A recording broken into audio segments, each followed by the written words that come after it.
Baker Show.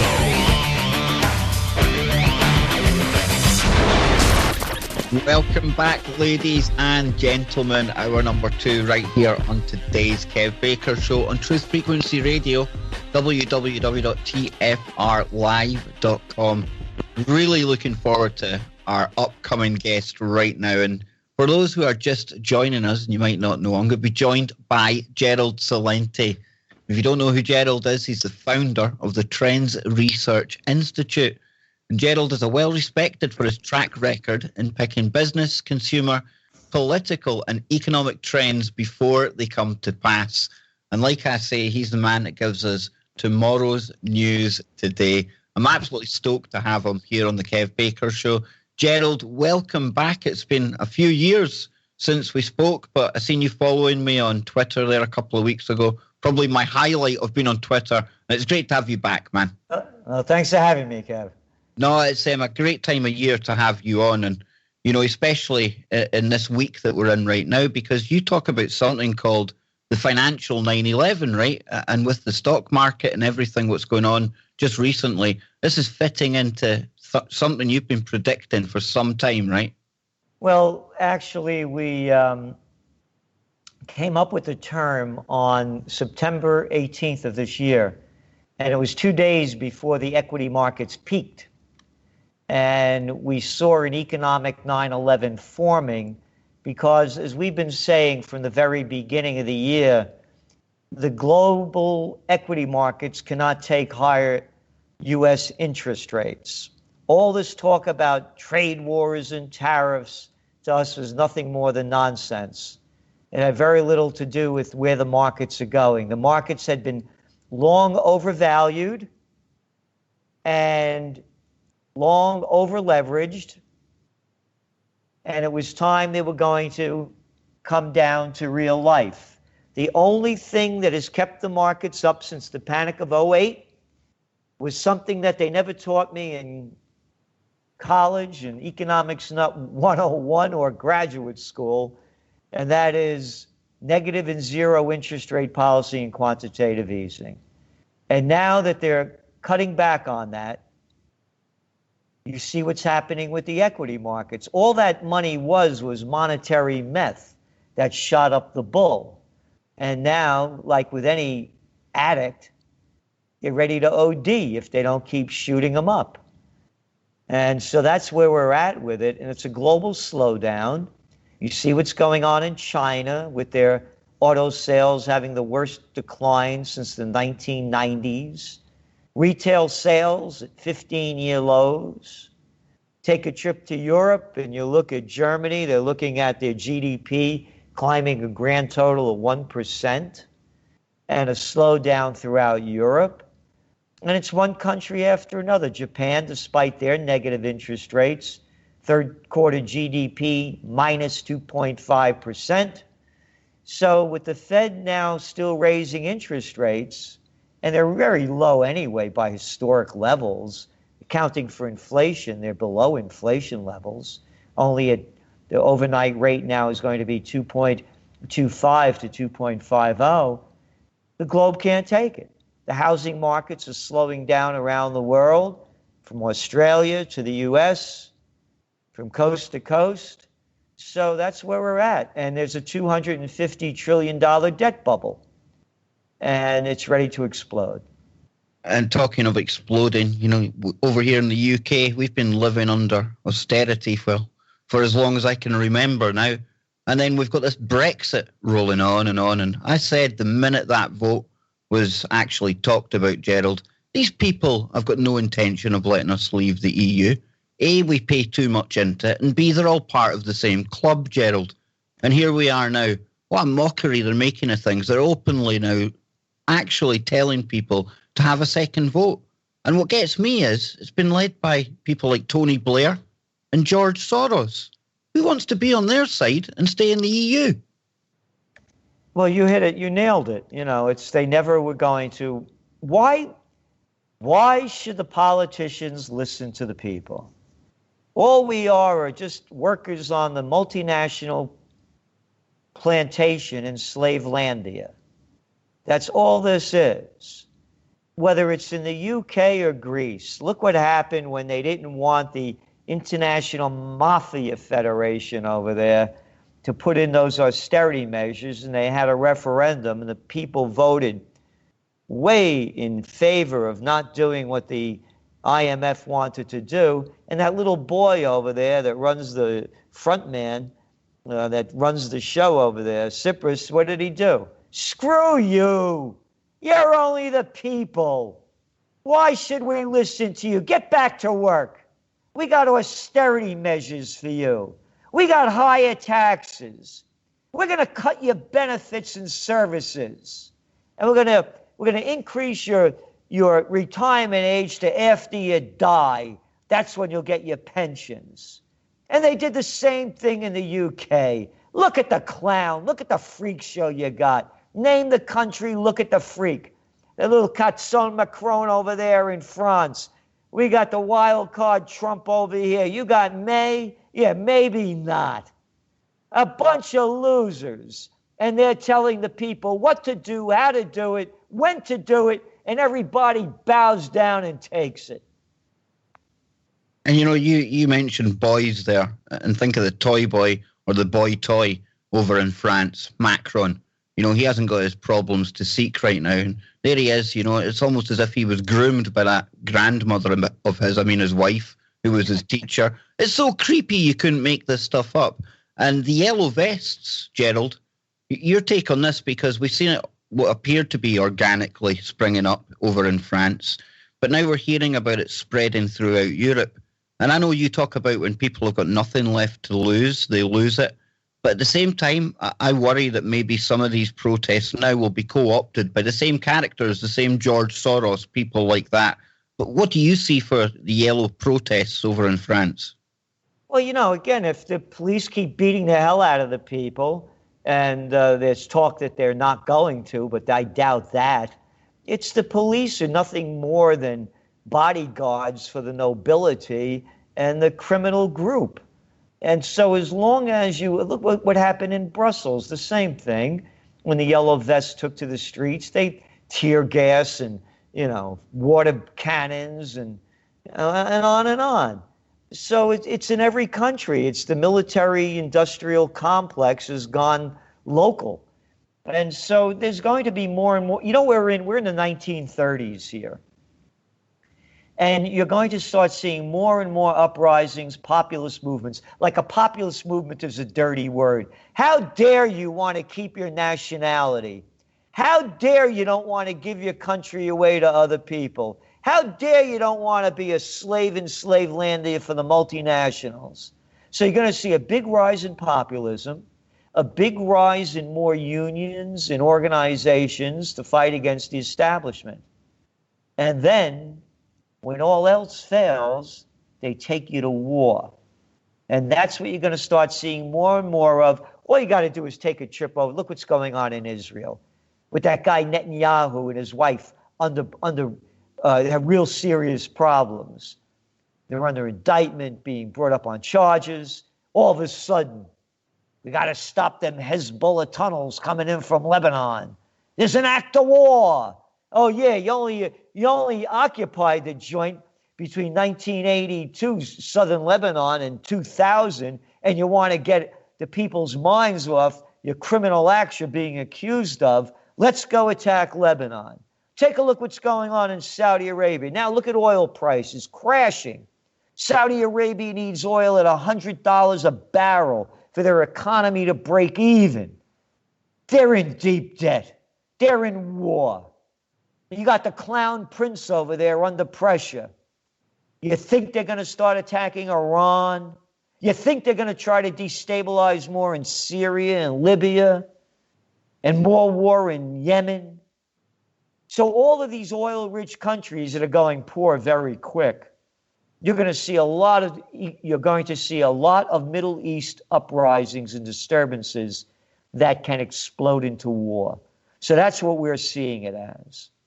And a lot of the air quotes here, Gerald, truth community, for some reason, for years talking about there's no difference between left and right, along comes Trump, right? And like I say, you mentioned him there. A lot of people have bought into him. But for me, he's done nothing. He's part of the same political class that we're talking about all the time. Well, again, I'm a political atheist. I just call events and issues the way they are. How anybody with a brain bigger than a pea could belong to a political party is beyond me. Political party. Oh, yeah, this is the way we think. We all think the same. Let's follow our leader. Grow up.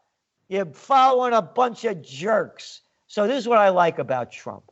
I'm totally in favor of Trump changing the direction of our trade deficit with China, which is at merchandise trade deficit at $375 billion. And we just came out with our last trade numbers this week. They're at a 10-year. They're so bad. It's the worst in 10 years. Now, you go back to Slick Willie Clinton, another little slimer. That's why Trump won, by the way, because people couldn't stand the Clintons. What do you think they pay that fat mouth $300,000 an hour where you could hear him BS for free from the Goldman Sachs gangs and all the other ones? It's called payoff. He brought China into the World Trade Organization. I'm of the Vietnam War era of age. When those dirty commies, we got to stop them. I'm a kid that is hiding under desks because of those commies. They're going to set off and add a bomb. And moronic teachers, the same jerks you got teaching you today, had kids going under a damn desk as if that was going to save your life if an atom bomb went off in the Bronx. Anyway, we're taught to hate the commies, but hey, now it's okay to do business with the world's biggest communist country in the world, China. He brings them into the World Trade Organization. They officially came in 2 weeks after 9/11 when no one was watching. You know what their GDP to the United States was in those days? 11%. You know what it is today? 65%. And you know what it's going to be in 5 years? Bigger than the U.S. GDP. So I'm in favor of Trump. Let's make fair trade over here. Let's put the laws back that used to exist before little slimy jerks, I should be proper, wankers, because I'm speaking to people in England, like Clinton, sold us out. Number two with Trump. Hey, he's going to pull out of Syria and now maybe Afghanistan? Bravo, if he does that. Now, I can't say that any other president before him has done those kind of things. Totally against what he's done with Iran, totally against what he's doing, moving the embassy from Tel Aviv to Jerusalem in Israel. Totally opposed to him forming the United States-Israeli-Saudi group to attack Iran. Totally opposed to his tax cuts, which enriched, according to the Tax Policy Center, the 1%, 82% of the tax cuts went to it. So that, yes, there are ups and downs. But again, that's some of the things that I see that are positive about Trump. Absolutely. And like you say, I mean, the alternative, Hillary Clinton, it's unbearable. We'd have been in World War III by now for sure. And of course, over here in the UK, you were talking about the kind of telling you to get under your desks mentality, you know, back in the day. Everything gets blamed on Russia. And when I look at Russia, I'm not saying they're perfect or anything, but it seems like they're taking care of business at home, and that makes them some kind of big boogeyman. Look at the murderers you got over there. Look at that bullshit Blair lying the people into the Iraq war with the war criminal George Bush. Look at that little Katsone Cameron over there you got with cojones smaller than a mothball that him and Sarkozy and Obama did to destroy Libya. Oh, yeah, the Russians did it, didn't they? No. Hey, you remember Cameron and Hollande and Obama? Assad has to go over there in Syria. We don't like that guy. How about those murderous, low-life SOBs? That's exactly the point I try to make to people about the whole Brexit. You know, people just like me, ordinary men and women on the street, thinking it's a good idea to have this second vote and to stay in that Nazi hellhole run from Brussels. It's crazy. Who would want to be on the same side as Blair and those cats, Gerald? Exactly. And go back to what the Eurozone is. You know, when Five Star Movement and League won the elections back in March in Italy, they said that they were going to appoint a guy as an economics minister, Paolo Savona. And they got a lot of pressure and they didn't appoint him. Paolo Savona said all the EU is a colony of Germany. And he's 100% right. Why do you think the Germans love the euro?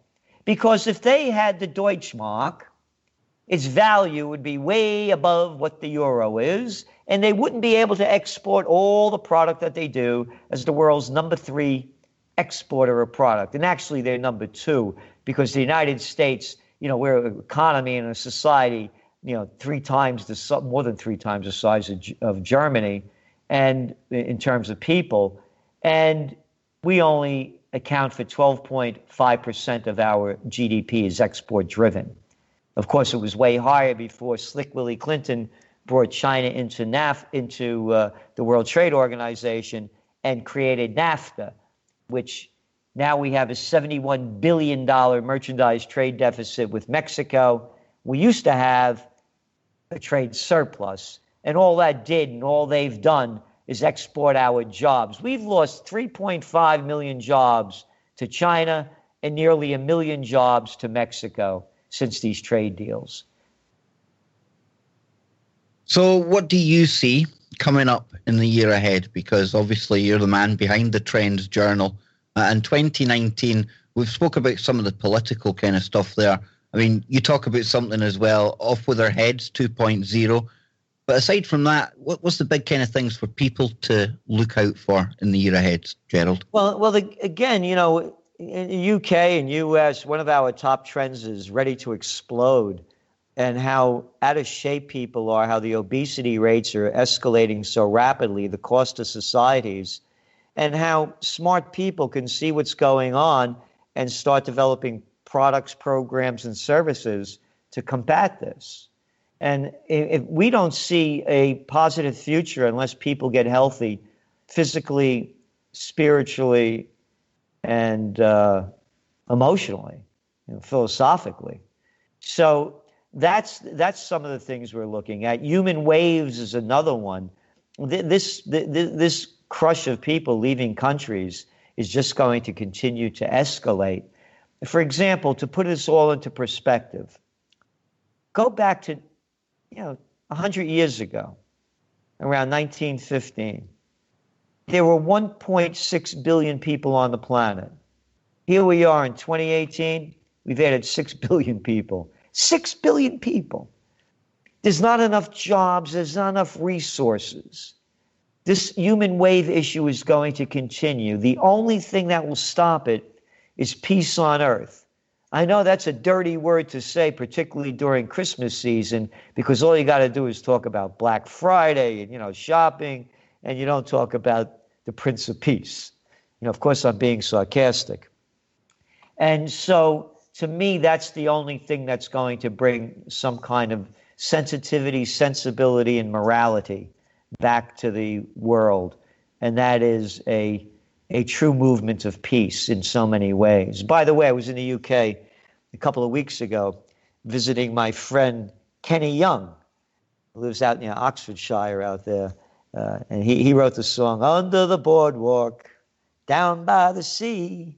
And he's also launching a major anti-plastic movement with some of the top artists in the world, Madonna, Sting, and others. So I was in the UK, and I started laughing to myself with sadness of all these stupid Black Friday signs up to get people to go shopping. And I'm thinking to myself, how could they have picked up this stupid thing from the United States? But looks like it happened over there. You're right, because I call it the Americanization. We have the high school proms now, something I never had. That was something you seen in films when I was growing up, And well, I'm disappointed, Gerald, because although we've got Black Friday, we haven't got Thanksgiving yet. So as long as we got a turkey dinner, that would be one upside, I suppose. But no, these shops, they don't miss a trick. And, looking forward into the future, the high street shop, we see queues now on Black Friday. But with the internet, I mean, how long do you see for retail lasting in its kind of current model? It'll last. The internet will continue to take customers, but there are just things you want to do by going into a store, trying it on, looking at it, feeling it, touching it, and the whole experience. But what's happened is they've lost a lot because they've lost their uniqueness, particularly here in the States. And that's one of the reasons what happened is that they've allowed the multinationals to get so big. For example, we used to have laws in the United States we call the Robinson-Patman Act, Sherman Antitrust Act, Clayton Antitrust Act, that prohibited the bigs to grab all of the product and sell it for any price that they wanted to. So they put the moms and pops out of business. So the death of downtowns, and somebody's writing about losing the mom and pops, there's a resurgence of downtowns. There's a death of the malls where you have all the products the same. So the bigs will collapse more, but there's more opportunity to individuality, style, grace, and atmosphere. It's the same thing. Do you want all your food delivered, or do you want to go out to a restaurant for an experience when you can? So it's that kind of thing. So we see opportunities. We see the bigs getting crushed. When I was a kid, they had a thing called hardware stores and stationery stores. Now we got, Home Depot, Lowe's, and Staples. And you have very few SKUs. You have less of a choice of product line. And when you had the mom and pops, you had more and more of a choice. So as more people leave overcrowded urban areas and seek a higher quality of life, going back to places that did have style and grace and dignity, you will see a rebirth. Again, I told you I was with Kenny Young, and he took me to a load of places around where he is, and all those little towns were thriving, and great Christmas scenes going on, and it was a wonderful scene to see. And there's going to be more and more of that. Absolutely. I don't know if you flew into London or anywhere, Gerald, but if you were in London or if you were up here in Glasgow in Scotland, we're the UK's first smart city. So it literally is like something out of 1984. You've got cameras everywhere. I'm sure America's getting exactly the same. Oh, yeah, the whole world. That's one of our top trends. Blessed are the geeks and censorship. And blessed are the geeks. In the King James Bible, they used to have there's a saying that the meek shall inherit the earth. And we said they spelled it wrong. The geeks have inherited the earth. And so what we've become is a artificial intelligence, high-tech, low-quality world that is gone more and more away from the human soul.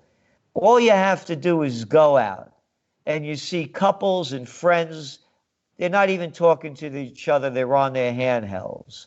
And by the way, you know why they call them handhelds? Because everybody's masturbating in public. So here they are on their handhelds. They got a little kid in front of them, and the kid's glued to a screen, and they're an infant. So when you're talking about cameras and facial recognition, on and on, this is just the beginning of it. Because another one of our top trends, and all our trends are available, anybody that wants to get the history before it happens and the current events forming future trends, our site is trendsjournal.com, trendsjournal.com, and we just came out with our top trends. Money back guaranteed. You won't find a magazine like it anywhere in the world. But going back to one of our top trends is Generation Z. They're born between 1996 and 2010. We call them Generation Zero. They've lost their passion. They rather go online and social media than meet people face to face. Goes back to what you were saying earlier about online shopping. They're going to prefer it more. Everybody? No, but a big group. So talking about facial recognition, the deep state taking over, it's going to happen unless the people say, I had enough of your BS. Don't tell me what to do. I could think for myself. Could you get 2 words in your mind, all you clowns out there that people call politicians? You're public servants. Capisce? You're a public servant. I'm the public. You're my servant. Do what the hell I tell you to do or get the hell out of here. That's the way it should be. And it could happen if we have blockchain democracy. And blockchain democracy means taking a page from Switzerland where they have direct democracy. They tell the politicians what to do. They have referendums. Who's the president of Switzerland? Nobody knows. They don't count. And the president of the United States, by the way, didn't count for many years. It was only to be a watchdog over Congress and the judicial branch. It was supposed to be about we the people. So with direct democracy, we tell them how to vote. Absolutely, folks. And they've forgotten they work for us. Gerald Celente, everyone, trendsjournal.com. We'll be back on the other side. Don't go anywhere. Thank you, Gerald, and we'll get you back sometime real soon. Thank you.